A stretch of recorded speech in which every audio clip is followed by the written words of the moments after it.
kali ini. Hmm, Kenapa ini progress stop, progress stop? Oke, kita mencoba mulai ya.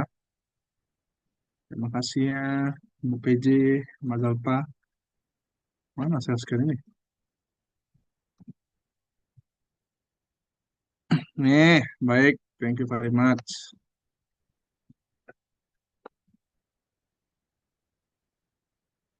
Nih, ini materi kita pada hari ini itu penugahan parameter. Jadi penugahan parameter ini yaitu adalah kita menduga si parameter. Tahu parameter itu apa? Apa itu parameter? Taki? Apa itu parameter?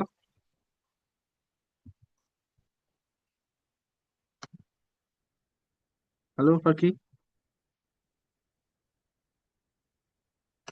Mendadak hilang dia. Dipanggil. Taki Huda Al-Bait. Apalagi mau saya lengkap nama murid ini. Ya, ya Pak.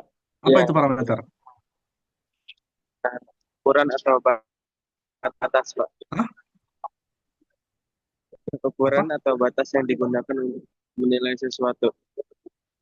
Ukuran terbatas. Yang digunakan untuk menentukan nilai sesuatu. Oke.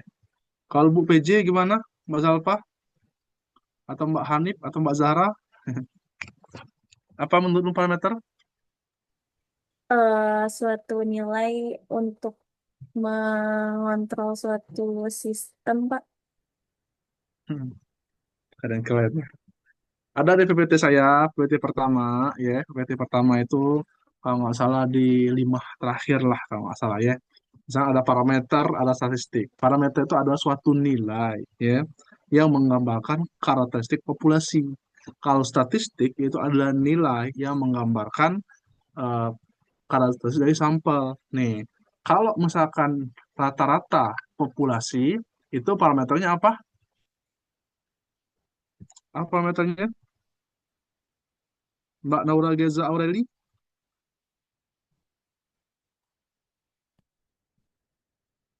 Bapak maaf Rata-rata putus-putus. populasi apa? Apa? Maaf putus-putus di saya. Oke, coba saya pelan-pelan biar nggak putus-putus ya. Rata-rata populasi parameternya apa? Mau saya buat di sini.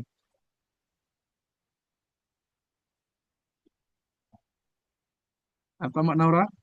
Searching dulu dia. Dari kacamata kelihatan terbuka buka Google tuh.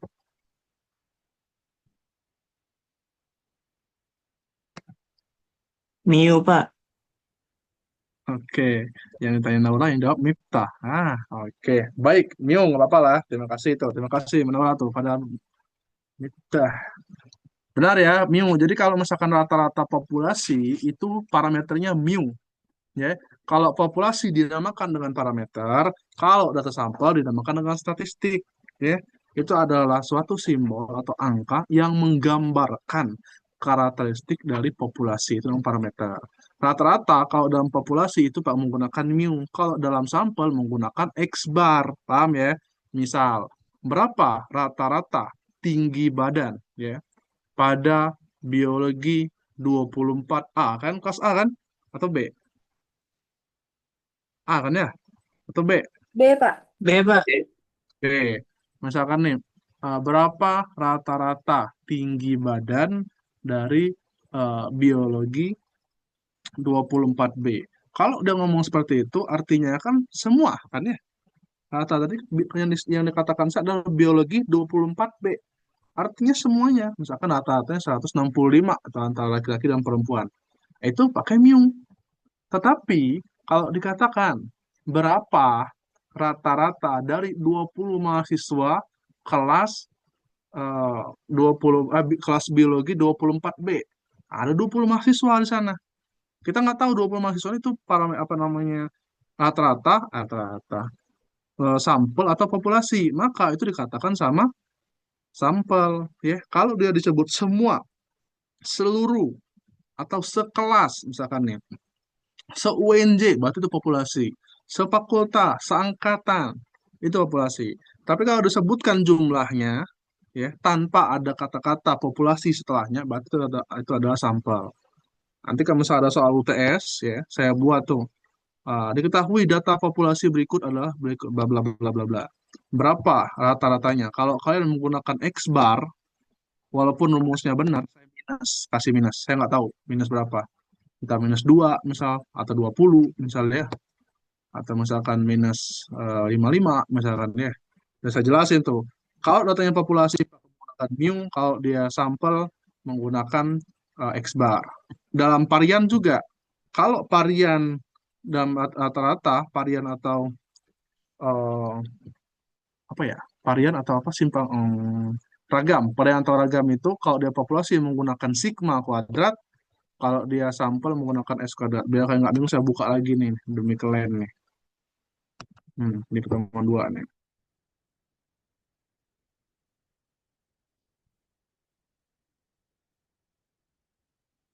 Nih, lama kali Pak deh. Nih, ya. Nih, ini standar deviasi ya. Ini varian nih. Bawah sini variannya. Lama pula deh. Nih, variansi atau ragam. Kalau dia populasi dia menggunakan sigma kuadrat, kalau sampel dia menggunakan S kuadrat. Ya, rumusnya apa? Variansi ini atau ragam ya itu sama seperti simpangan baku atau standar deviasi. Kalau standar deviasi itu dia akarnya diakarkan gitu nih. Ya, dia sigma. Kalau di ragam itu di sigma kuadrat langsung rumus. Kalau di sini sigma akarnya. Ya, populasi menggunakan sigma, sampel menggunakan S. Paham ya? Kamu menggunakan S nih. Kalau datanya tunggal, tidak berkelompok seperti ini. Kalau dia berkelompok seperti ini, gitu. Jangan sampai salah. Sama seperti halnya rata-rata. Kalau dia mana dia? Rata-rata di atas ya. Petir, gila.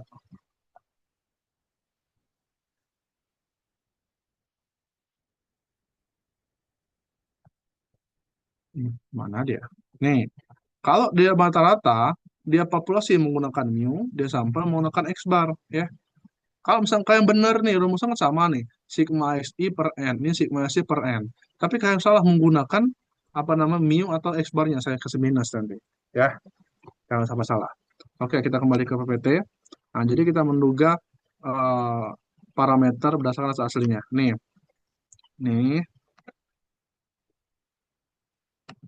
oke. Nih, eh, ada nama statistik inferensia di dalam PPT saya itu ya ada dua, ada statistik deskriptif dan inferensia. Kalau deskriptif itu mendeskripsikan ya, contohnya mean, median, modus, apalagi ragam, standar deviasi, skewness, kurtosis, yang kemarin itu namanya mendeskripsikan ya, rinci gitu ya.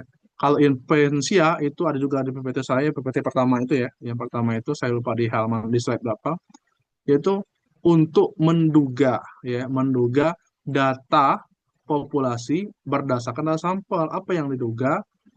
Data populasinya sebagai contoh yang pernah saya contohkan quick count ya. Kita menduga si hasil populasi itu dengan beberapa data sampelnya. Data sampelnya misalkan per kecamatan. Dalam kecamatan itu misalkan ada RW, dalam RW itu ada RT, dalam RT itu misalkan ada beberapa TPS yang diambil gitu ya. Jadi apa namanya kan nggak semua TPS kan ya, tapi hanya diambil sampel saja untuk menugasi populasi gitu. Ada dua, ada pendugaan parameter dan pengujian hipotesis. Hipotesis ini akan kalian bahas setelah UTS nanti sama Pak Rizky. Ini juga seperti setelah UTS, tapi saya akan membahas tentang ujian parameter. Ada 4 poin di sini. Yang pertama, statistik yang digunakan untuk memperoleh sebuah nilai dugaan disebut dengan penduga parameter. Kita mempunyai statistik. Statistik itu adalah nilai yang digunakan untuk apa namanya, bukan nilai sih, angka atau nilai yang mewakili karakteristik dari sampel. Nah, kita harapkan statistik ini itu eh, sama nilainya dengan parameter atau mewakili parameter gitu nih.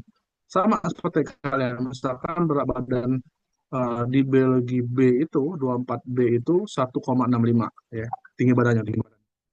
Setelah dia ambil sampel sebanyak, kalian berapa orang sih jumlahnya? 36, 35. Berapa orang satu kelas? 35, Pak. 35. Setelah diambil sampel 30, misalkan 30 orang itu beratnya adalah 1,63, beratnya tingginya adalah 1,63. Yang aslinya 1,65, setelah diambil sampel 30, berat tingginya 1,63.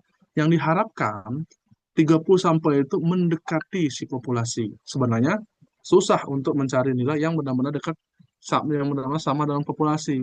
Tapi kita harapkan dari sampel itu dekat sama populasi, ya. Makanya di PPT slide pertama, slide ketiga atau apa yang di PPT pertama itu ada yang eh, untuk mencicipi opor ini tidak harus menghabiskan semuanya, kalau kalian ingat ya. Atau minum kopi ini, eh, mengolah rasa kopi tidak harus menghabiskan satu satu gelas. Nah, itu di sana dia. Nah, kalau ini ada juga yang orang berambut merah, berambut kuning, itu dari semua itu diambil sedikit. Nah, yang kita harapkan data sampah ini mewakili populasi gitu. Yang kedua, penduga titik merupakan suatu nilai yang digunakan untuk menduga nilai parameter. Kita namanya penduga titik, dalam hal ini kita harapkan dapat menduga nilai parameter gitu ya. Tetapi dalam kenyataannya sangat susah untuk mendapatkan penduga titik yang tepat sama. Artinya nilai dari statistik itu sama dengan nilai parameter. Sangat susah seperti itu. Nah, oleh karenanya kita butuh namanya selang interval atau selang kepercayaan, ya, atau kurung, ya. Yang kita harapkan nilai dari statistik itu dan nilai dari parameter itu berada dalam rentang yang sama, dalam kurung yang sama, seperti itu. Jadi kalau misalkan nilainya statistiknya itu nilainya 4 ya, 4 dan parameternya 7. Nah, 4 dan 7 itu berada dalam kurung yang sama. Kurung misalkan dari 2 sampai 10 gitu.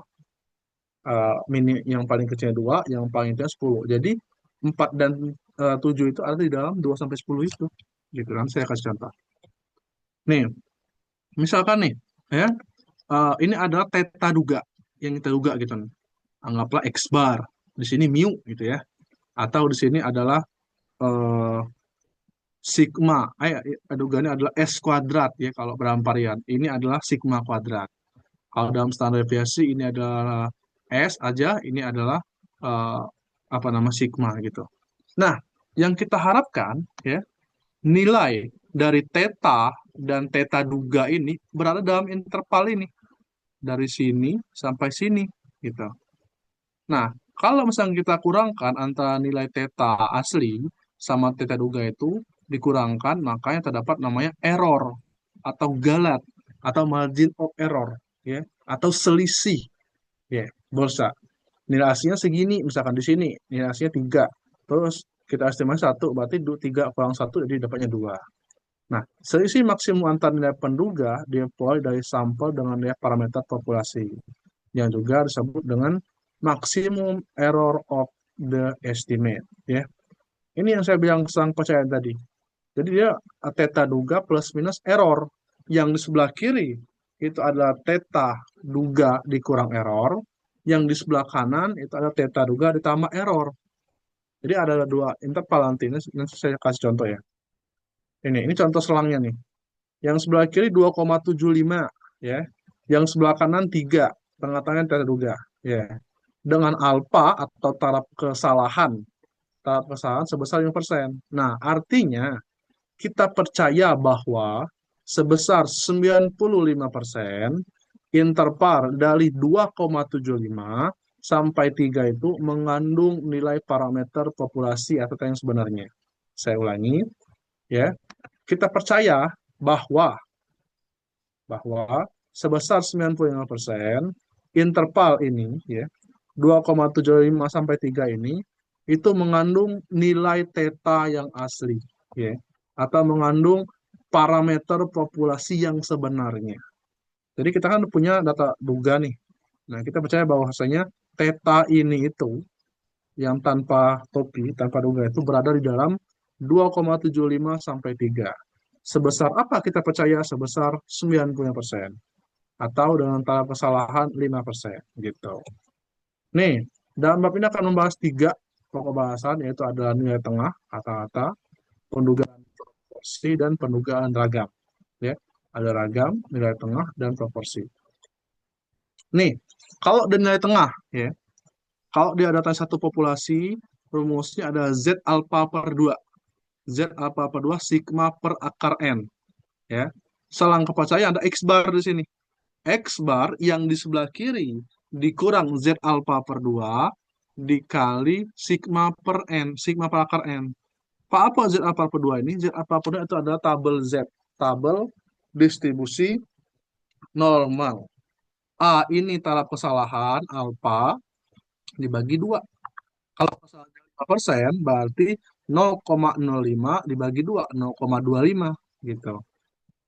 Ya, sigma per akar N kalau sigmanya diketahui. Sigma ini kan simpangan baku nih, ya. Kalau simpangan baku diketahui rumusnya ini. Selang percayaan ini. Tapi kalau misalkan sigma tidak diketahui, dia pakai T. Pakai uji T. Kalau ini uji Z, tabel Z, ini kita pakai tabel T. Dia pakai S kecil. Kenapa?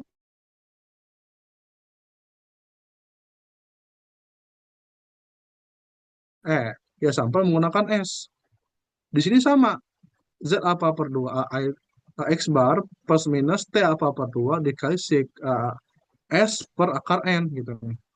Yang dimana T apa per 2 itu ada nilai T dengan V-nya itu N-1. V itu ada derajat bebas. Ya. Ini Mbak, 10 menit nanti kalau misalkan selesai, kita join lagi ya. Dan soal nggak panjang kok, setelah ini tinggal selesai kita. Uh, V itu ada N-1 dalam distribusi T. Jadi gini, saya ajarin cara bacanya ya. Kayak ada buku ini, Elementary.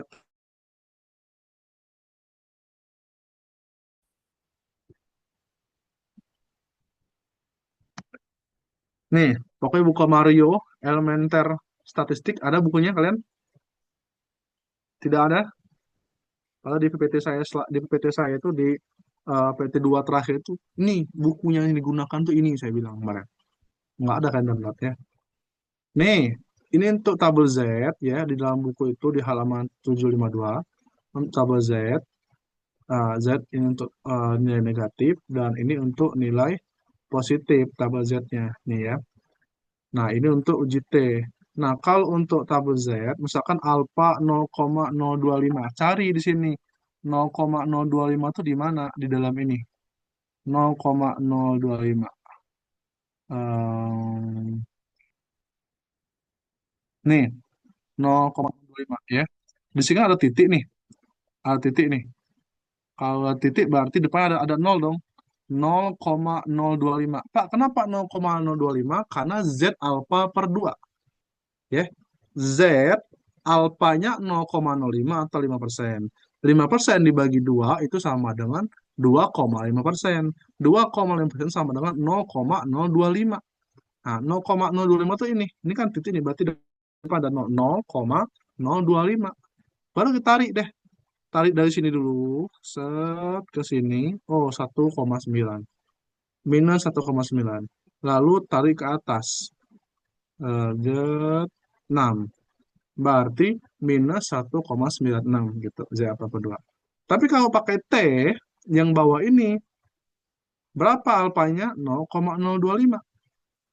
Terus di sini dikasih tahu tuh.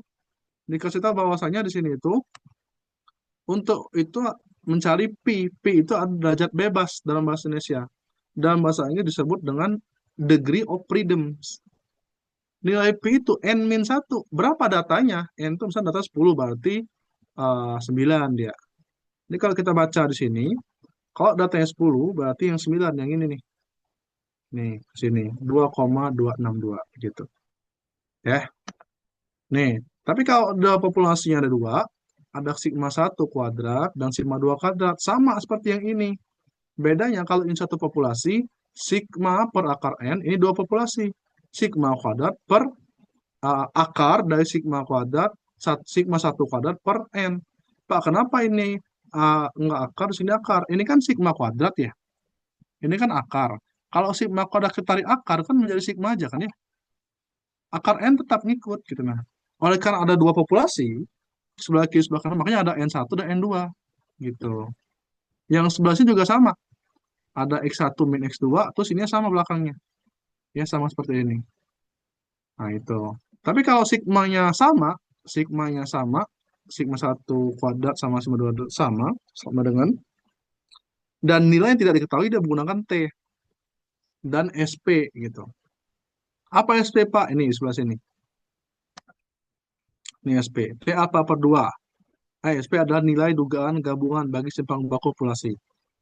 Tapi kalau misalkan dia nilai sigma 1 tidak sama dengan sigma kuadrat, sigma 2 kuadrat, dan nilai tidak diketahui, maka dia langsung aja tanpa menggunakan SP.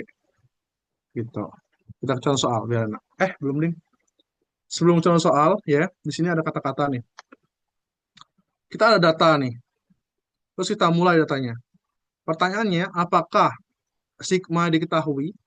Kalau sigma diketahui, ya, sigma diketahui. Distribusi normal nggak? Gitu. Kalau dia normal, berarti kita gunakan tabel Z. Kalau dia nggak normal, lihat datanya berapa. Kalau dia apa namanya nggak normal, tapi datanya lebih dari 30, maka gunakan Z. Kalau kurang dari 30, itu menggunakan eh, apa namanya parametrik atau bootstrap, metode bootstrap. Nah, yang ini nggak usah dipikirin ya. Kita yang ini aja, yang biru-biru. Tapi kalau misalnya sigma tidak diketahui, cek normal atau enggak. Kalau dia normal, sigma tidak diketahui, berarti gunakan T. Dia normal, sigmanya diketahui, N-nya lebih besar dari 30, gunakan T juga. Intinya di dalam tabel ini adalah di buku tadi halaman 360 sampai 361 ya. Kalau datanya itu lebih besar dari 30 dan sigmanya adalah kita gunakan Z. Kalau datanya eh, sigmanya tidak diketahui atau datanya kecil dari 30, maka gunakan T. Itu aja intinya. Kalau non parameter nggak usah dipikirin. Contoh, di sini dikasih tahu nilai eh, sigma diketahui gitu ya. Contoh suatu acak 36 mahasiswa. Pertama, mahasiswa 36, artinya bisa 30 kan ya? Bisa 30. Mahasiswa tingkat akhir ya, menghasilkan nilai tengah dan simpangan baku berturut-turut. Dikasih tahu nih simpangan bakunya atau sigmanya. Kalau dikasih tahu duluan gitu. Untuk nilai rata-rata mutu secara betul ada 2,6 dan 0,3. Nilai tengahnya atau rata-ratanya 2,6 dan simpangan bakunya adalah 0,3. Maka buat selang percayaan 95% bagi eh, eh, 95% dan 99% bagi nilai tengah rata-rata mutu seluruh mahasiswa. Dikasih tahu nih, mu-nya ya atau X bar-nya rata-rata dari sampelnya itu kita anggap 2,6 ya. Nah, sebenarnya kita ini nggak dikasih tahu kan ini populasi atau sampel. Yang dikasih tahu jumlahnya itu adalah 36, terus rata-ratanya 26 dan silang bakunya 0,3. X bar-nya 2,6 ya. Karena ukuran contoh lebih dari 30, maka gunakan distribusi normal ya. Ukurannya lebih dari 30 nih. Terus X-nya, X bar-nya 2,6 diketahui. Sigma-nya atau simpangan baku atau standar deviasinya 0,3. Biasanya 0,3. Maka masukkan deh ke rumus nih. Kita cari dulu Z alpha per 2-nya. Alpanya yang ini 90%, berarti kesalahan 5%. 5% itu dibagi 2, 0,025. Ini dapatnya. 0,025 untuk Z alpha per 2 dan Z alpha per 2 untuk yang positif. Di antara kedua ini nilainya adalah plus minus 1,96. Sebelah kiri ini 1,96. Hasil dari sini adalah 1 dikurang 0,975. 0,975 itu adalah 0,02. Maka di sini adalah plus 1,96. Baik dari sebelah kiri maupun sebelah kanan itu adalah plus minus 1,96. Untuk Z alpha per 2, alpha yang persen. Nah, dapat deh Z alpha per 2 1,96, S-nya 0,3, X by 2,6. Masukin ke rumus nih. Selang kan diminta adalah selang kepercayaannya. Eh, buatlah selang kepercayaan. Berarti rumus selang kepercayaan yang ini dong. X plus minus Z alpha per 2 sigma per akar N. Nah, didapat X bar plus minus Z alpha per 2. Ya, dikali sigma per akar N. X barnya berapa? 2,6 di soal ada. Terus Z alpha per 2 berapa? 1,96 plus minus 1,96. Didapat di sini tadi nih. 1,96. Nah, terus sigmanya berapa? 0,3. Yang ini nih. Di sini juga ada 0,3. N-nya berapa? 36 jumlah mahasiswa. Akar 366, 0,3 dibagi 6 dikali 1,96, hasilnya ada 0,098. Nah, 2,6 yang di sebelah kiri dikurangkan sama 0,098, terus 2,6 yang sebelah kanan itu ditambah 0,098 gitu. Yang sebelah kiri dikurang, sebelah kanan ditambah, maka dapat interval kepercayaannya itu adalah 2,502 mu 2,698 ya. Nah, artinya ini mau habis nih. Nanti habis join lagi ya, Mas Alfa. Kita percaya sebesar 95% bahwa nilai tengah bagi rata-rata mutu semasa tingkat akhir berada di antara 2,502 dan 2,698 ya. Artinya kita percaya rata-rata nilai mahasiswa itu yang tengah itu ada di dalam ini ya. Pertanyaannya, kan rata-rata 2,6 kan ya, rata-rata X barnya. 2,6 itu ada nggak di dalam ini? Ada nggak? Di antara 2,5 sampai 2,698 ada nggak?